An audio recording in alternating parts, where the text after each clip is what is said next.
headed by Sir Jumelis Kaligtan, may buntag diyan sir.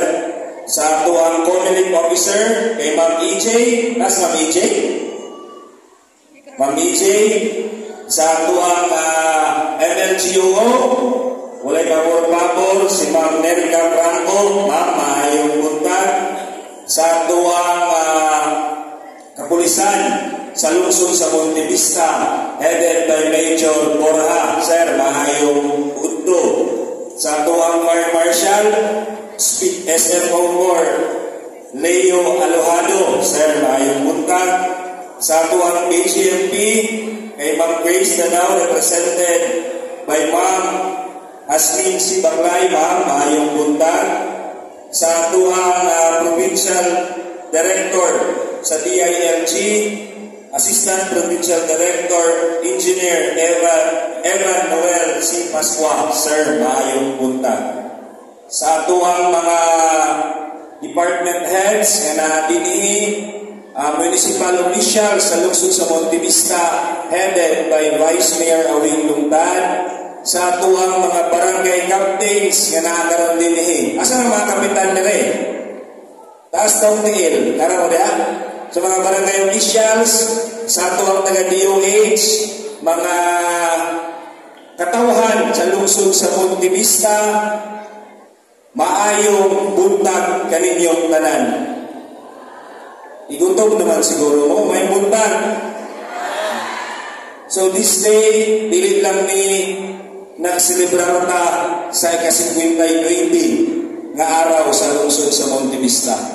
This is very memorable nga adlaw kay karon pong adlaw ni take on ang mga bagong opisyales nga mulingkod sa atong lungsod gikan 2025 hangtod 2028. Ug makuha silang usaw-usahon ipanguluhan ni Vice Mayor Colditing Balunos sa tuwang palakpakan, Konsihal Bibi Taping at tuwang palakpakan, Konsihal Yan Mahulog at tuwang palakpakan, Konsihal Chocho Hawud at tuwang palakpakan, Konsihal walay pabor-pabor akong amahan Engineer June Basalo at tuwang palakpakan, Konsihal Lunita Hayintin at tuwang palakpakan, Konsihal Tibuda Binalambang at tuwang palakpakan,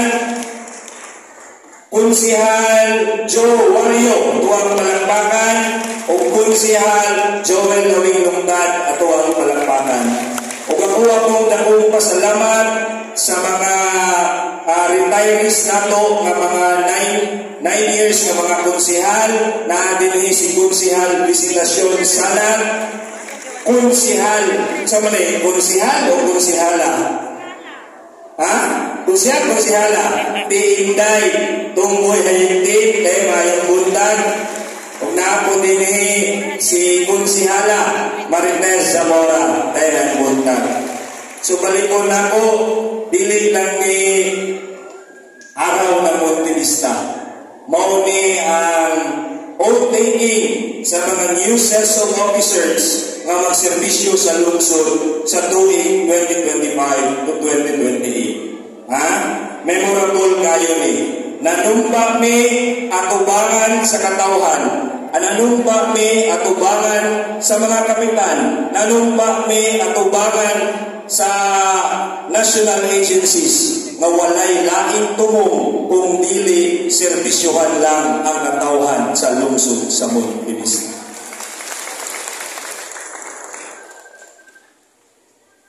Ug tungod din po ko ninyo nga magpasalamat nga gitagaan ko ninyo sa ikaduhang termino isip pahimong amahan sa lungsod sa Monte Vista. So nakita na nato ang kalambuan sa tuwang lungsod, gikan kaniadto hangtod karon nakita nato nga progresibo na gyud ang lungsod sa Monte Vista. O karong panahon na katong niaging 2022 to 2025, dili gyud nato matago nga grabe pagkabahin-bahin nato tungod sa kolor sa politika. So karon ako nagahangyo sa atuang mga newly elected officers from 2025 to 2028. Unta ato ang ipadaplin ang kolor sa politika o buhaton natong sentro ang katawhan sa lungsod sa Monte Vista. Dili ini para sa tuwa, matud pa ni Judge Pinedo Speaker, ang atong kadaugan dili premyo, kung dili responsibilidad. Dako kaning responsibilidad nga serbisyohan ang katawhan sa lungsod sa Monte Vista. We will respect each other. I will respect the legislative department o dangan to'y buko kaunta respetuhon po sa legislative department ang opisina sa executive department. Kaysa ngayon anak na pamagi at doon na tayo kalinaw o kalambuan yun na makapot sa lungsod sa Monte Vista.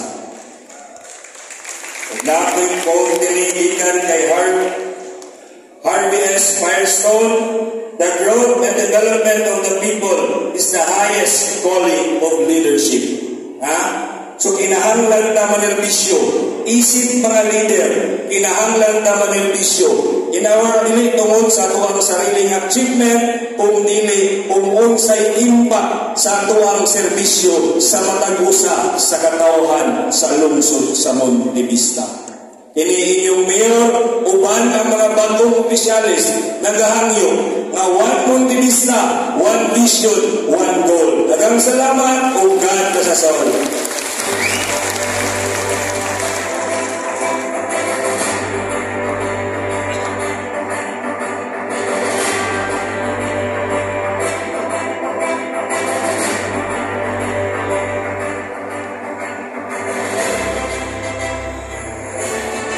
Once again, ladies and gentlemen,